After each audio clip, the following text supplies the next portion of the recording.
ज्यादा सीधा मत बनो। भूमिका। एक समय की बात है, एक छोटे से गांव में एक युवक रहता था जिसका नाम था रमेश। वह बहुत ही सीधा सादा, दयालु और ईमानदार था।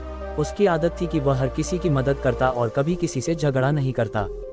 गांव में उसकी बहुत इज्जत थी, लेकिन कुछ लोग उसकी सरलता का गलत फायदा उठाते थे। गांव में रमेश की भोलापन। रमेश गांव के लोगों की मदद करने में हमेशा आगे रहता था। अगर किसी के खेत में काम करना हो तो वह बिना पैसे लिए मदद करता। अगर किसी को उधार चाहिए होता तो वह बिना सोचे समझे दे देता, और कई बार तो लोग उसे वापस करना ही भूल जाते। कई बार गांव के लोग उससे झूठ बोलकर भी मदद मांग लेते और वह तुरंत तैयार हो जाता। एक दिन गांव का एक चालाक आदमी मोहन रमेश के पास आया और बोला, भाई, मेरी गाय बीमार है, मुझे डॉक्टर के पास जाना है, लेकिन मेरे पास पैसे नहीं हैं।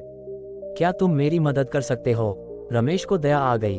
उसने अपनी मेहनत की कमाई में से कुछ पैसे मोहन को दे दिए। मोहन ने पैसे लेकर शराब पी ली और झूठ बोलकर गायब हो गया।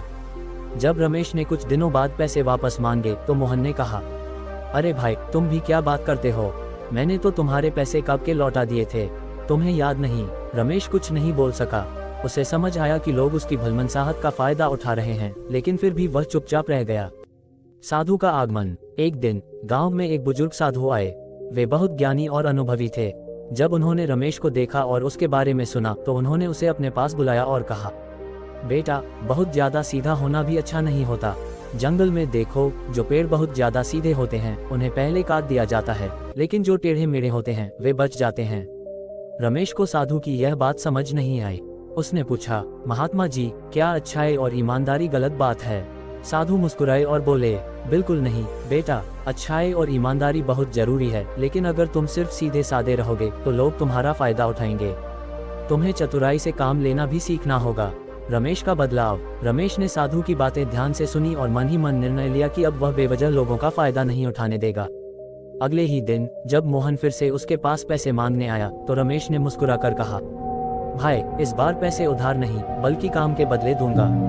अगर तुम मेरे खेत में एक दिन काम करोगे तो तुम्हें पैसे मिलेंगे। मोहन को ये बात पसंद नहीं आई और वह वहां से चला गया। धीरे धीरे रमेश ने समझ लिया कि हर किसी पर आंख बंद करके भरोसा करना सही नहीं है। अब अगर कोई उससे मदद मांगता तो वह सोच समझकर फैसला करता। अगर कोई सच में जरूरतमंद होता तो वह पूरी ईमानदारी से उसकी मदद करता, लेकिन जो लोग चालाकी दिखाते उन्हें वह सीधे मना कर देता। कुछ ही महीनों में गांव के लोग समझ गए कि रमेश अब पहले जैसा भोला नहीं रहा। अब वे उससे झूठ नहीं बोलते थे और उसका फायदा उठाने की कोशिश नहीं करते थे। कहानी की शिक्षा। 1. अच्छा बनो, लेकिन बेवकूफ मत बनो।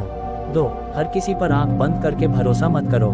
3. अच्छाई जरूरी है, लेकिन चतुराई भी उतनी ही जरूरी है।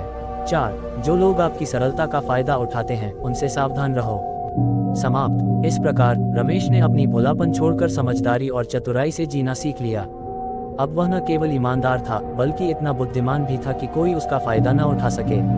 आपको यह वीडियो पसंद आई हो तो आप इसको लाइक एंड सब्सक्राइब कर सकते हैं और कमेंट में बताएं कि वीडियो कैसा लगा। धन्यवाद।